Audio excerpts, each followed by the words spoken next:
today, it's already clear in the economic data that businesses are pausing on hiring plans and they're pausing on investment intentions because they simply don't know who they're going to be able to trade with or what sort of trade restrictions they might be facing. But if we roll forward 6 months and those pauses are still in place, you run the risk that that pause starts to turn into not just a temporary issue, but one where investment plans are cancelled altogether or hiring plans turn actually into layoffs. A lot of people are now muttering about the possibility of a repeat of the 1929 crash, which became the trigger for world recession. But of course, this time it would be an act of policy rather than, if you like, a combination of unforeseen factors. Let's talk to Hugh Gimber, the global market strategist for JP Morgan Asset Management. Good afternoon, Hugh. Good afternoon. Thank you for having me. My pleasure and I think this is a moment where we want to hear from people who actually spend their time in the market. JP Morgan's warned that the tariffs could tip America into recession, as has Goldman's and so on. Whether it happens or not, how bad could it be? How serious could this become?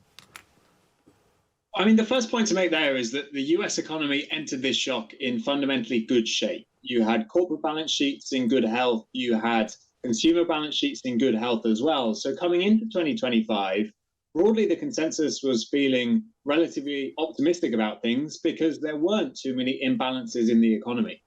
But I think in terms of the magnitude of this hit, it really depends on how long we see the current policy mix sustained. Because today it's already clear in the economic data that businesses are pausing on hiring plans and they're pausing on investment intentions because they simply don't know who they're going to be able to trade with or what sort of trade restrictions they might be facing.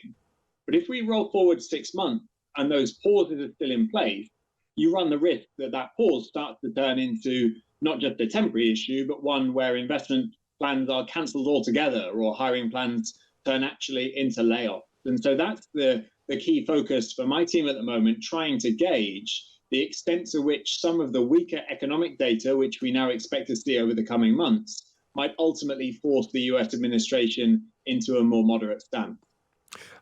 What do you think the practical effects of this are going to be? I mean, for someone who isn't operating in the stratosphere of global financial markets and, sitting in front of a computer and all the rest of it, what actually do you think the impact of this might be for people who hold their savings and so on? Of course. So markets are falling and have been for the last few days on the basis that globally growth looks to be weakening. And if you think about the transactional way in which a tariff works, it's basically a tax. And that tax is either paid by businesses or consumers. And so the reason growth expectations are coming down is because people are saying, take that iPhone example that was just talked about. If that iPhone becomes not $2,000, but $2,500, that's $500 that can no longer be spent elsewhere in the economy. And therefore, consumers are going to find that their money is going less far. Businesses are also going to find that demand is weakening. And therefore, markets have been readjusting very quickly over the last few days to bake in now the prospects for weaker economic growth ahead. The one key caveat I'd say is that we now already know this news about tariffs. And the announcements last week were very, very bold indeed. They were by far at the upper end of most people's expectations. And the typical pattern from here is that you start to hear about counter stimulus. That could be via central banks planning to lower interest rates. That could also be by governments saying we're going to try and provide some support for our economies to offset this pending hit from tariffs to come. So while markets have moved very, very sharply just since last Wednesday evening, I do think it's important not to underestimate the impact that we could see from more positive policy changes to come, both from governments and central banks in the weeks ahead. What nobody seems really to be able to work out, and there's no surprise in saying this, is what will Mr. Trump do next? Particularly, will the White House keep its nerve? Mr. Trump has just seen, he's said on Truth Social, his social media network, Oil prices are down, interest rates are down, the slow-moving Fed should cut rates, ! Food prices are down, there is capitals, no inflation. And the long-time abused USA is bringing in billions of dollars a week from the abusing countries on tariffs that are already in place. Mr. Trump does not lack self-confidence. What is your estimation? Will he stick with this, or will he, as I suppose you might have been suggesting a moment ago, eventually moderate his stance? So I think everyone should be wary of trying to second guess this, because frankly, we didn't see this coming last Wednesday. No one in the market thought that tariffs would be as bold as the announcement that we heard last Wednesday night. So nor should we have great confidence today in being able to predict exactly what the next moves are. In terms of the comments you just highlighted, though, where I would be more wary is around some of the inflationary implications of this, because we've just come out of a bout of significantly above target inflation.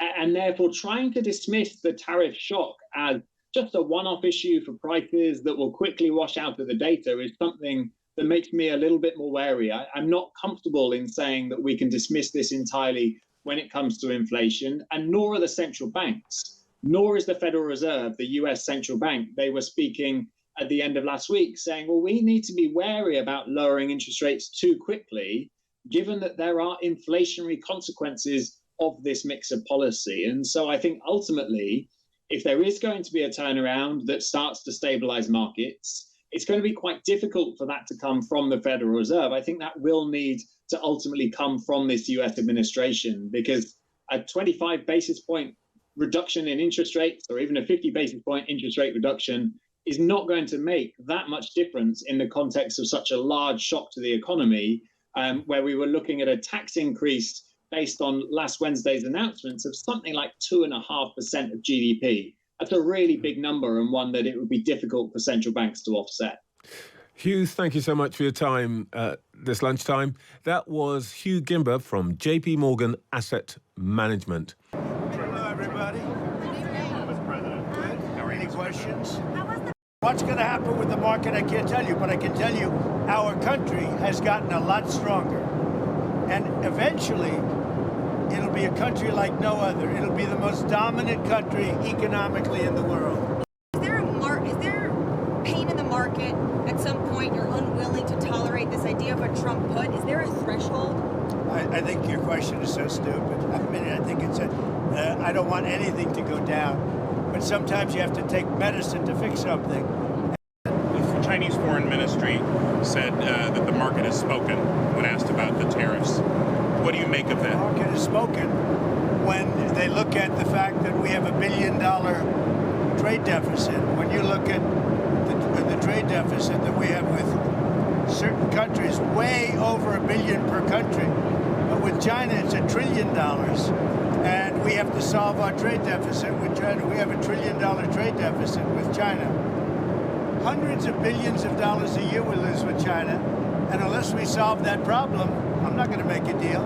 Now, I'm willing to deal with China, but they have to solve their surplus. We have a tremendous deficit problem with China.